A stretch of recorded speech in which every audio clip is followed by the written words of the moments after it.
Hello friends, welcome to my channel spend time with Suji. வீடியோக்குள்ளே போகிறதுக்கு முன்னாடி நம்ம சேனலை வந்து சப்ஸ்கிரைப் பண்ணிக்கோங்க.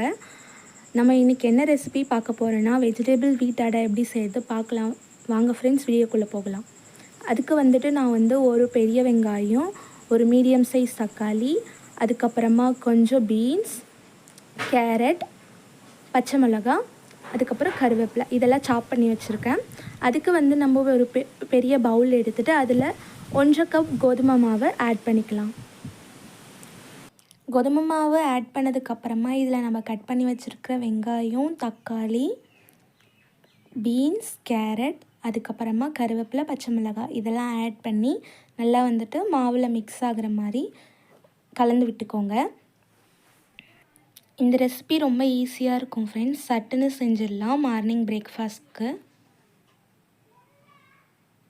வந்து நல்லா மிக்ஸ் பண்ணி விட்டுக்கோங்க. இந்த வெஜ்ஜீஸ்லாம் வந்துட்டு இந்த ஃப்ளாரில் வந்து நல்லா மிக்ஸ் ஆகிற மாதிரி.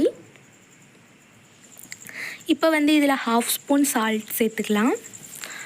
அதுக்கப்புறமா வந்துட்டு 2 ஸ்பூன் சில்லி பவுடர். இது வீட்டிலே அரைச்சது காரம் கம்மியாக இருக்கும். நீங்கள் ரெட் சில்லி ஆட் பண்ணுற மாதிரி இருந்தால் 1/2 ஸ்பூன் இல்லை 1 ஸ்பூன் காரத்துக்கு ஏற்ற மாதிரி சேர்த்துக்கோங்க. 1 ஸ்பூன் சிக்கன் மசாலா டேஸ்ட்காக ஆட் பண்ணிக்கிறேன் ஃப்ரெண்ட்ஸ். இப்போ வந்துட்டு இந்த மசாலாவை வந்துட்டு நல்லா மிக்ஸ் பண்ணி விட்டுக்கலாம். நம்ம வந்துட்டு தண்ணி ஊற்றுறதுக்கு முன்னாடி வந்து பிசைகிறோன்னா, தண்ணி ஊற்றுனதுக்கப்புறமா வந்துட்டு மசாலா வந்து திட்டு ஆகிரும். அதனால் முன்னாடியே வந்து மாவில் நல்லா கலந்து விட்டுக்கோங்க, மசாலா எல்லா இடத்துக்கும் பரவுற மாதிரி.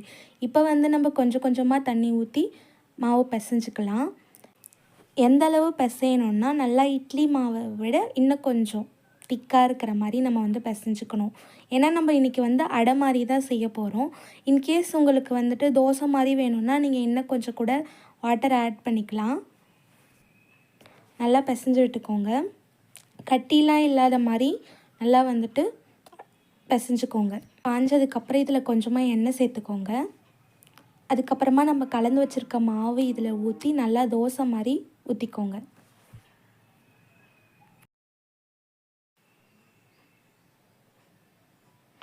நல்லா திரட்டி விட்டுக்கோங்க.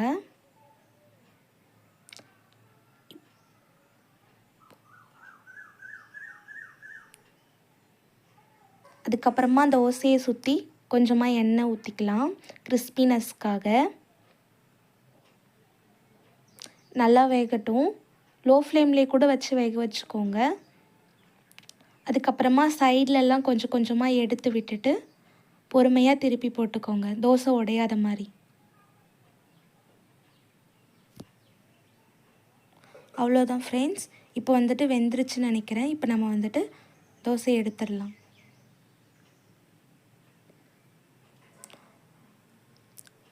ரொம்பவும் டேஸ்டியான வெஜிடபிள் வீட் அடை ரெடி ஆகிடுச்சு. நான் இன்றைக்கி வந்து இதை சாம்பார் கூட சர்வ் பண்ணுறேன். உங்களுக்கு வேணும்னா நீங்கள் கார சட்னி கூட பேர் பண்ணலாம். சூப்பராக இருக்கும். Thank you guys.